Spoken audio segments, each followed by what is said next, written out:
नमस्कार, मैं उर्मिला चौधरी आप सब लोगों का उर्मिला बीसी चैनल पर स्वागत करती हूँ। डाई इन पाकिस्तान 70 दिसंबर 2023 बाय पॉइजन। 18 दिसंबर 2023 की सबसे बड़ी खबर, दाऊद इब्राहिम को जहर दिया गया, अस्पताल में भर्ती। सोशल मीडिया से मिली जानकारी के अनुसार दाऊद इब्राहिम भारत का एक कुख्यात तस्कर और आतंकवादी है, जो कि मूल रूप से भारत का ही है। 2003 में दाऊद इब्राहिम को पकड़ने के लिए इंटरपोल द्वारा 2.4 करोड़ अमेरिकी डॉलर का इनाम घोषित किया गया था। New news also came about him. Underworld don और ग्लोबल टेररिस्ट दाऊद इब्राहिम ने पाकिस्तान में दूसरी शादी कर ली और उसकी दूसरी बीवी पाकिस्तान के ही पठान परिवार से है। राष्ट्रीय जांच एजेंसी यानी कि NIA के सामने दाऊद की बहन हसीना पारकर के बेटे ने सितंबर 2022 को दिए गए बयान में यह बड़ा खुलासा किया था। अब जानते हैं कि दाऊद इब्राहिम का प्रारंभिक जीवन क्या था और कैसे दाऊद इब्राहिम एक डॉन बना। दाऊद इब्राहिम का जन्म 26 दिसंबर 1955 को भारत के महाराष्ट्र के खेड़ में एक कोंकणी मुस्लिम परिवार में हुआ था।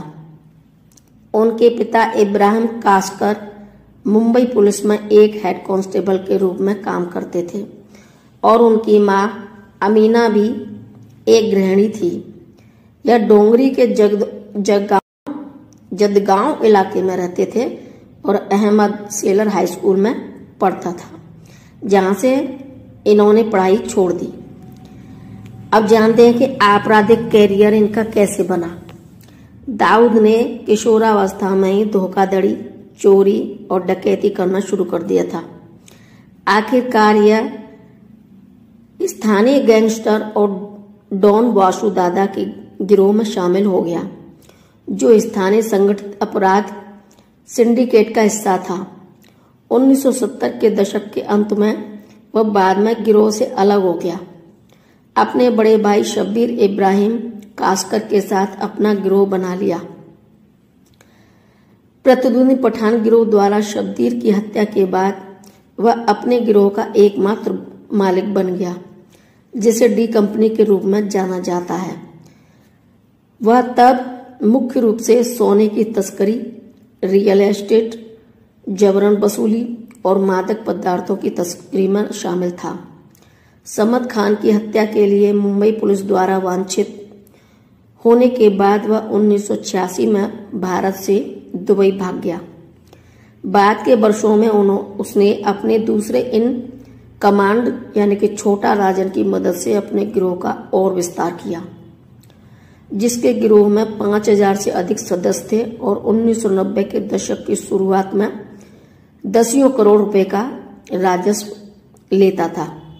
उन्हें भारत सरकार द्वारा 1993 को मुंबई हमलों के मास्टरमाइंडों में से एक के रूप में नामित किया गया। हमलों के बाद वह कराची के लिए दुबई भाग गया। कहा जाता है कि यह आज तक वहीं रहता था। विदेशी संपत्ति नियंत्रक के ट्रेजरी कार्यालय के संयुक्त राज्य विभाग ने अपने अंतर्राष्ट्रीय प्रतिबंध कार्यक्रम के हिस्से के रूप में विशेष रूप से नामित नागरिकों की सूची और विदेशी नारकोटिक्स किंगपिन पदनाम अधिनियम पर एक आतंकवाद के रूप में इब्राहिम को नामित किया। अमेरिकी वित्तीय संस्थाओं को उसके साथ काम करने और संपत्तियों को जब्त करने से प्रभावी रूप से मना किया गया। उनके नियंत्रण में माना जाता है। ट्रेजरी विभाग इब्राहिम पर एक फैक्ट शीट रखता है, जिसमें उसके सिंडिकेट के दक्षिण एशिया, मध्य पूर्व और अफ्रीका से तस्करी के मार्ग होने की रिपोर्ट होती है, जिसे आतंकवादी संगठन अल कायदा के साथ साझा और उपयोग किया जाता है। फैक्ट शीट में यह भी कहा गया है कि इब्राहिम का सिंडिकेट यूनाइटेड किंगडम और पश्चिमी यूरोप में बड़े पैमाने पर नशीले पदार्थों की तस्करी शामिल है। यह भी माना जाता है कि उसके अलकायदा नेता ओसामा बिन लादेन के साथ संपर्क थे। 1990 के दशक के अंत में इब्राहिम ने तालिबान के संरक्षण में अफगानिस्तान की यात्रा की। सिंडिकेट से लगातार दंगे, आतंकवाद, सविनय अवज्ञा और नकली भारतीय नोटों को देश में पंप करके भारत को अस्थिर करने का लक्ष्य रखा। इंडिया टुडे ने बताया कि इब्राहिम ने 2008 के मुंबई हमलों के लिए रसद प्रदान की। वर्तमान में इब्राहिम की आपराधिक गतिविधियों में आतंकी फंडिंग, मादक पदार्थों की तस्करी, बंदूक चलाना, जबरन वसूली और मनी लॉन्ड्रिंग शामिल है। उसने कराची, दुबई और भारत में रियल एस्टेट में भी भारी निवेश किया। माना जाता है कि वह हवाला प्रणाली के अधिकांश हिस्से की नियंत्रित करता है, जो आधिकारिक एजेंटों की दृष्टि से बाहर धन और प्रेषण के हस्तांतरण के लिए आमतौर पर इस्तेमाल की जाने वाली अनौपचारिक प्रणाली है। वह लश्कर-ए-तोयबा द्वारा गुजरात में बढ़ते हमलों के वित्त पोषण से जुड़ा था। 2006 में भारत सरकार ने इब्राहिम सहित 38 सर्वाधिक वांछित अपराधियों की सूची पाकिस्तान को सौंपी। उसका अपराध सिंडिकेट एशिया, यूरोप और अफ्रीका में फैला हुआ है, जिसके 40% से अधिक कमाई भारत से होती है। 1993 में बम्बई बम विस्फोट में क्या हुआ, इसका कितना हाथ है जानते हैं। माना जाता है कि दाऊद मार्च 1993 मुंबई में हुए बम धमाकों का मास्टरमाइंड था। 2003 में भारतीय और संयुक्त राज्य में सरकारों ने इब्राहिम को वैश्विक आतंकवाद घोषित किया था। भारतीय प्रधानमंत्री लालकृष्ण आडवाणी ने इसे एक प्रमुख विकास के रूप में वर्णित किया। इब्राहिम वर्तमान में भारत की मोस्ट वांटेड लिस्ट में है। जून 2017 में एक सार्वजनिक प्रवचन में राम जेठमलानी ने पुष्टि की कि बॉम्बे धमाकों के बाद दाऊद इब्राहिम ने उन्हें लंदन से यह कहते हुए बुलाया था कि वह भारत आने और मुकदमा चलाने के लिए तैयार थे, इस शर्त पर कि उन्हें किसी तीसरे के अधीन नहीं किया जाना चाहिए। पुलिस से डिक्री का इलाज जेठमलानी ने शरद पवार को यह बात बता दी, लेकिन सत्ता में बैठे राजनेता इस प्रस्ताव से सहमत नहीं थे। जेठमलानी के अनुसार दाऊद की वापसी की अनुमति देने से इनकार करना और उनके डर के कारण था कि वह उनके रहस्यों को उजागर करेगा। अब जानते हैं इसके बारे में थोड़ा सा और। दाऊद इब्राहिम भारत का एक कुख्यात तस्कर है जो कि मूल रूप से भारत का है। 2003 में दाऊद इब्राहिम को पकड़ने के लिए इंटरपोल द्वारा 2.5 करोड़ अमेरिकी डॉलर का इनाम घोषित किया गया था। New news also came about him, underworld don और ग्लोबल टेररिस्ट दाऊद इब्राहिम ने पाकिस्तान में दूसरी शादी कर ली। जन्म की तारीख और समय है 26 दिसंबर 1955, जिसकी आयु 67 वर्ष बताई जाती है।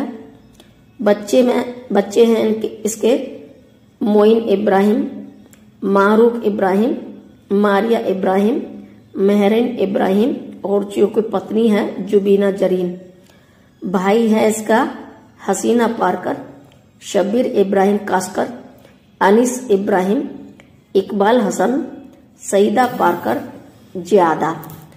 माता पिता हैं इब्राहिम कास्कर और अमीना। अब जानते हैं तो इसकी संपत्ति कितनी है। मुंबई अंडरवर्ल्ड डॉन दाऊद इब्राहिम की 3 संपत्तियां 11.5 करोड़ रुपए में नीलाम हो गई। दक्षिण मुंबई के चर्चगेट इलाके में स्थित इंडियन मर्चेंट चैम्बर में आज ये नीलामी हुई। इसमें Raunaq Afroz hotel, Dambarwala building, Shabnam guest house इमारत शामिल है। इस मौके पर हम आपको दाऊद की पर्सनल लाइफ से जुड़े कुछ दिलचस्प खुलासे करने जा रहे हैं। करीब 15 साल पहले पाकिस्तानी रिपोर्ट के गुलाम हुसैन ने यह खुलासा किया था कि जिस डॉन से बड़े बड़े डरते हैं वह डॉन अपनी वाइफ से डरता है। यही नहीं, रिपोर्ट में यह भी माना गया है कि यह सेक्स का शौकीन है। रिपोर्ट में कराची में दाऊद के रहने से लेकर उसकी लग्जरी लाइफस्टाइल तक तमाम खुलासे किए गए। खुलासे में यह कीमत बताई गुलाम हुसैन ने जब दाऊद इब्राहिम पर रिपोर्ट दी थी उस वक्त वो पाकिस्तान में न्यूजीलैंड के रिपोर्टर हुआ करता था। उन्होंने दाऊद के न सिर्फ पाकिस्तान में होने की बात कही बल्कि उसकी पर्सनल लाइफ से जुड़े कई राज बताए। दाऊद अपनी वाइफ से डरता है और मुंबई में उसे आज भी बहुत प्यार है। दाऊद पर अपनी रिपोर्ट के बाद पाकिस्तान में गुलाम का जीना मुश्किल हो गया था। इस रिपोर्ट के बदले उन्हें न केवल पाकिस्तान में तरह तरह के सवालों से गुजरना पड़ा बल्कि काफी टॉर्चर भी झेलना पड़ा। पत्नी से क्यों डरता है दाऊद? दाऊद अपनी पत्नी से डरता है। एक बार वो अपने इस्लामाबाद वाले घर में था। उसके दोस्तों ने वहां पार्टी का अरेंजमेंट किया और कुछ लड़कियां बुलवाई। पार्टी के बीच में ही मालूम चला कि दाऊद की पत्नी इस्लामाबाद पहुंच गई। खबर मिलते ही तुरंत सब लड़कियां गाड़ियों में बिठाकर भेज दिया गया और वहां मौजूद नौकर घर की सफाई में जुट गए। वे चिल्ला रहे थे, जल्दी करो भाभी आ रही हैं।